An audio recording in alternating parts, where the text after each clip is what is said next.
G'day and welcome to another Jarvis Walker Brands fishing tip. Today we're going to have a look at the nets that are available to go both sand and mud crabbing and a few tips along the way. So this is how our crab pot sits on the bottom. We've got our bait in the middle, so the crabs have to work their way around, get into the opening and get into the bait. One of the most popular is this mid-size one. The struts just clip into position, works really good on mud crabs. 4 supports and 4 entries. Check your state regulations. In Queensland we can have 4 entries, but I know in other states you can only have 2. At the top here we've got access to put our bait in and out, and to get the crabs out, attach that onto the side. Now I hear a few of you guys from North Queensland say, well, that's not big enough for our mud crabs. Well, we've got the answer for you with this Jumbo Pro, a much bigger net. We've got the heavy duty ring, and you'll see this chafing rope around here. That just stops the net rubbing and wearing through the net over a period of time. You think, why do you want heavier rings? Well, sometimes you get big tides, strong tidal flow in rivers, and even out in the more open waters. So the heavier pot stays nice and secure, doesn't tumble. So we've got our big 300mm entries in here so the crabs can get in and out, big crabs. And you'll find once the crabs get in there, they tend to tuck in around these corners, so minimal numbers of crabs actually get back out of the pot. Access in and out to get your crabs. And what we've done on this one, at the bottom, so you can put your big baits in, we've got the bait bag. So whether you're changing your bait or just putting your baits in for the first time, you can get them in there and put a nice big bait in there. And the beauty of that too, if you've got fish frames, you can stack a whole heap of fish frames. The better bait you have, the more likely you are to attract the crabs. So we've got this new introduction, the small mini crab pot. And the beauty of this one is, a lot of the time you might be traveling just in your car, a small boat, and let's face it, these days that many people go fishing and crabbing out on kayaks and canoes. It's nice to have something this size instead of that size. Now it all folds down nice and easily. The other thing you need to grab yourself is rope, float and some way to attach your baits in the various pots. And this accessory kit has everything that you need in it. So in Queensland you're only allowed to have 4 pots per person. So we've got 4 floats in there, 15 centimetres you need in this state. Some other states it's smaller. We've got 10 metres of 4mm rope, 4 of those. And you're also required to put your name and boat details on the crab pot. So there's 4 tags and a waterproof pen, even some little cable ties to attach that to. There's a couple of different ways to secure your bait, and it depends what sort of crabs you're chasing or how long your pots are in there. So you can just get your bait clip. In this case we're using mullet. I like to scale my mullet and put a few cuts in it. That just lets more oil and scent out to attract the crabs. And then I can just stick that through and we clip that in the bottom of our net.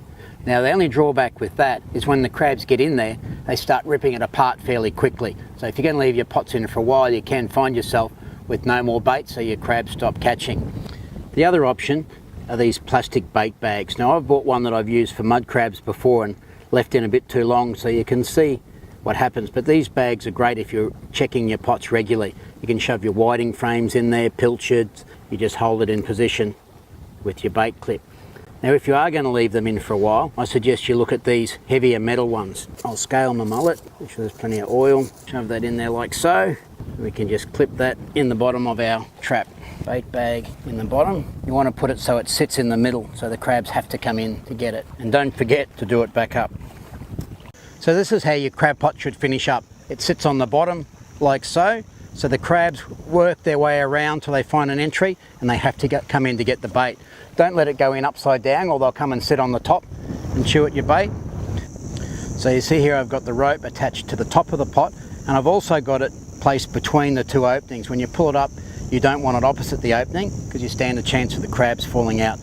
So it sits on the bottom like so. Our float goes up. Make sure you've got more than enough rope that you need for the depth that you're crabbing in, because the tide will pull them under when it starts running. I have to put my details on the floats, and I like to number them. There's 2 of us here today, so we've got 8 pots out. That way the number lets you know which sequence they're in, and sometimes when there's strong tide or in choppy conditions where you've got white chop on the top, it's difficult to see. So if you've picked up number 6 and the next one you pick up's number 8, well, you know you've missed number 7, and time to go back and have a closer look. I'm just putting our big heavy pot out here in the open channel where there's more run and we need the heavier one. See, I got hold of my float there, throw the crab pot in, and then the rope Feels like a bit more weight here. You can see how I've come in from the down current site. One sand crab or blue swimmer and one mud crab. So you can see this is a male crab. He's got the pointy piece under his carapace or shell. The female has a rounded section. Now it's always good to have one of these measurers. This one's got both. This one's sand crab and the other side's 15 centimetre for the mud crab. So the sand crab goes from notch to notch. So you can see that's about 1.5 centimetres under. So that one's going back, way too small to eat. Do be careful of the nippers. The mud crab gets hold of you, well and truly know it. So I can see he's not going to go 15 centimetres. So I'm not even going to try and grab him. Just keep that open, turn the net upside down and out he goes. If they do hang on, just give it a bit of a shake like that. Our bait's still fine. So we'll just move a little bit before we put this crab pot back in because we don't want those same crabs to get back in. So if you want more information on the range of nets from the Net Factory, check out jarviswalker.com.au.